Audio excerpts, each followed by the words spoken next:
Selamat datang di MRF Football, channel yang akan membahas berita seputar Manchester United. Jika kalian suka berita Manchester United dari kami, jangan lupa like, komen, dan subscribe. Dan juga nyalakan tombol loncengnya, agar kalian bisa tahu berita Man United terupdate dari kami. Terima kasih, Glory Glory Manchester United.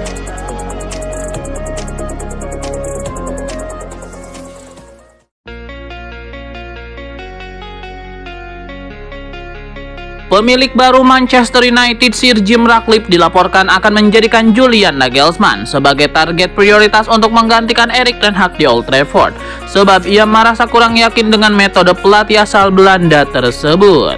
Menurut Sports Zone, Nagelsmann dipandang sebagai kandidat utama untuk mengambil alih kendali di Old Trafford. Alasannya karena mantan pelatih Bayern Munchen yang saat ini memimpin timnas Jerman itu memiliki kualitas dan banyak pengalaman. Pelatih berusia 36 tahun itu telah mempunyai pengalaman signifikan selama 2 tahun masa jabatannya di Bayern Munchen sebelum berpisah dengan klub tersebut pada Maret 2023. Usai hengkang dari Dortmund, Nagelsmann dengan cepat memimpin timnas Jerman menggantikan rekan senegaranya, Hansi Flick. Kontrak Nagelsmann bersama timnas Jerman akan berakhir setelah Piala Eropa 2024. Tidak pelak, mantan RB Leipzig itu bisa mendapatkan peluang baru dalam manajemen klub hingga dianggap berada di urutan teratas dalam daftar calon pelatih Manchester United.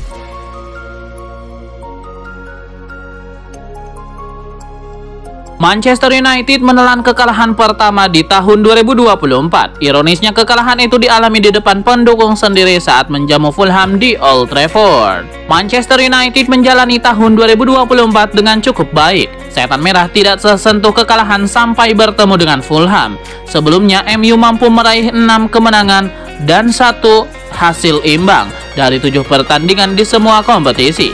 Mereka bermain imbang saat melawan Tottenham. Namun rentetan hasil bagus Manchester United pada tahun ini akhirnya terhenti saat berhadapan dengan Fulham.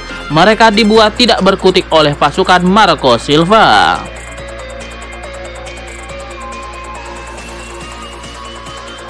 Manajer Manchester United Erik ten Hag membeberkan penyebab kekalahan timnya dari Fulham. Menurutnya, pemainnya membuat kesalahan sehingga melahirkan gol kemenangan untuk lawan.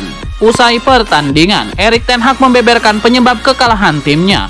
Menurut manajer asal Belanda itu, salah satu pemainnya membuat kesalahan fatal sehingga menyebabkan Fulham bisa melakukan serangan balik dan mencetak gol. Kamu membuat mereka berada di bawah tekanan, tapi ada satu pemain yang berada di posisi yang salah.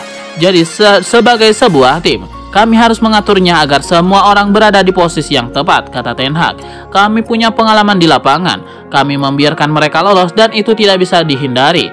Itu tidak bisa terjadi ketika lawan melakukan lemparan ke dalam. Tim harus memastikan posisinya bagus dan memperhatikan detailnya. Kami dihukum. Saya pikir itu merupakan kesalahan dan sebelum itu kami bermain untuk menang. Saya pikir kami seharusnya memberi penghargaan pada diri kami sendiri dengan memanfaatkan peluang.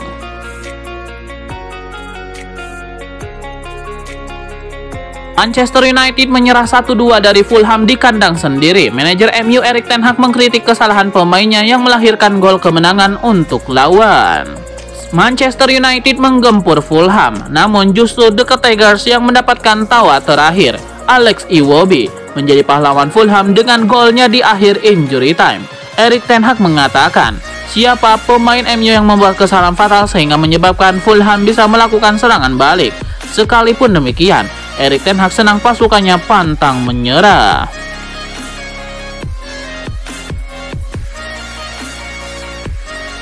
Manchester United diobrak-abrik mantan pemain mereka sendiri ketika menelan kekalahan dari Fulham di kandang. Dalam laga tersebut, Manchester United bertindak sebagai tuan rumah dengan menjamu Fulham di Stadion Old Trafford. Meski bertindak sebagai tuan rumah, MU mendapatkan perlawanan ketat dari Fulham. Bahkan MU sudah kebobolan lebih dulu oleh Fulham meski sempat bermain imbang 0-0 di babak pertama. Gol pertama The Tigers dicetak oleh Calvin Bassey pada menit ke-65. Fulham mendapatkan kesempatan sepak pojok yang dieksekusi dengan bola panjang oleh Andres Pereira. Calvin Bassey berlari untuk menjemput bola yang saat itu sudah menukik. Lewat satu kontrol, Bassey mengirimkan tendangan kaki kanan. dari jarak dekat dan membentur kena rekannya Timothée Castagne. Manchester United baru berhasil menyamakan kedudukan saat pertandingan sudah menyentuh menit ke-89 lewat gol Harry Maguire. Hingga akhirnya Setan Merah harus menelan kekalahan usai Alex Iwobi menyudahi pertandingan dengan skor 2-1 untuk kemenangan The Cottagers lewat golnya pada menit 90+7. Di balik kekalahan tersebut, ada fakta pahit yang tampaknya harus diterima oleh Manchester United. Dilansir dari Sky Sport, Iwobi boleh saja menjadi man of the match dalam laga tersebut. Akan tetapi ada satu pemain yang paling banyak membuat peluang ke gawang Manchester United, yaitu Andreas Pereira. Pereira mencatatkan 5 peluang dan menjadi pemain dengan peluang terbanyak melawan MU di laga tandang sejak tahun 2006. Menariknya, Pereira merupakan mantan pemain MU yang bermain pada medio 2015 hingga 2022. Ia juga merupakan mantan pemain muda MU yang didatangkan dari VSV Eindhoven.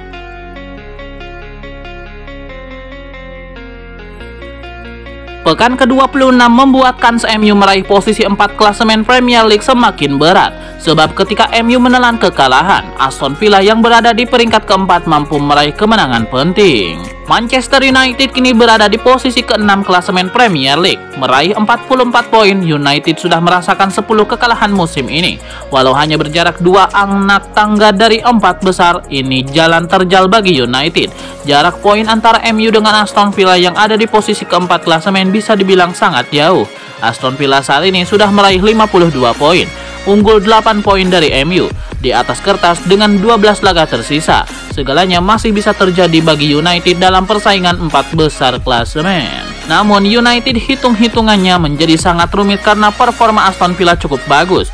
Bahkan menurut simulasi Opta, peluang Bruno Fernandes dan kolega meraih posisi keempat klasemen akhir Premier League hanya 3,7%. Peluang MU menembus 4 besar klasemen Premier League sama sekali belum tertutup. Namun Erik ten Hag mengakui bahwa kekalahan dari Fulham membuat peluang mereka semakin berat karena kehilangan 3 poin yang seharusnya bisa diraih.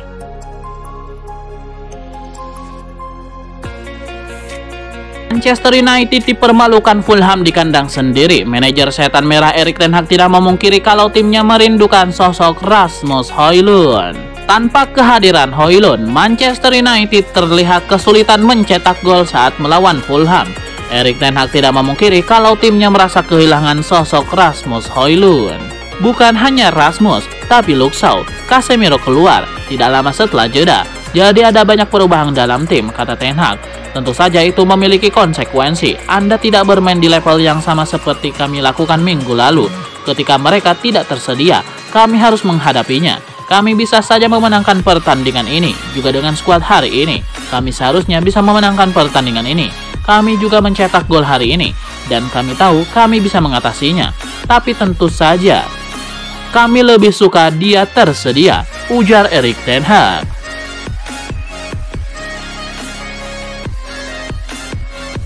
Manajer Manchester United Erik ten Hag membuat keputusan menarik saat melawan Fulham. Dia memasukkan Anthony beberapa menit menjelang pertandingan berakhir. Anthony masuk di menit ke-90+2 dengan menggantikan Victor Lindelof. Selama sekitar 2 menit berada di lapangan, Anthony gagal membuat dampak hingga laga berakhir. Seperti yang sudah diketahui bahwa hari laga melawan Fulham adalah hari ulang tahun Anthony. Dia menginjak usia ke-24 pada 24 Februari atau 25 Februari dalam waktu Indonesia Barat. Usai pertandingan, Erik ten Hag memberikan alasan mengapa dirinya baru memainkan Anthony di menit akhir.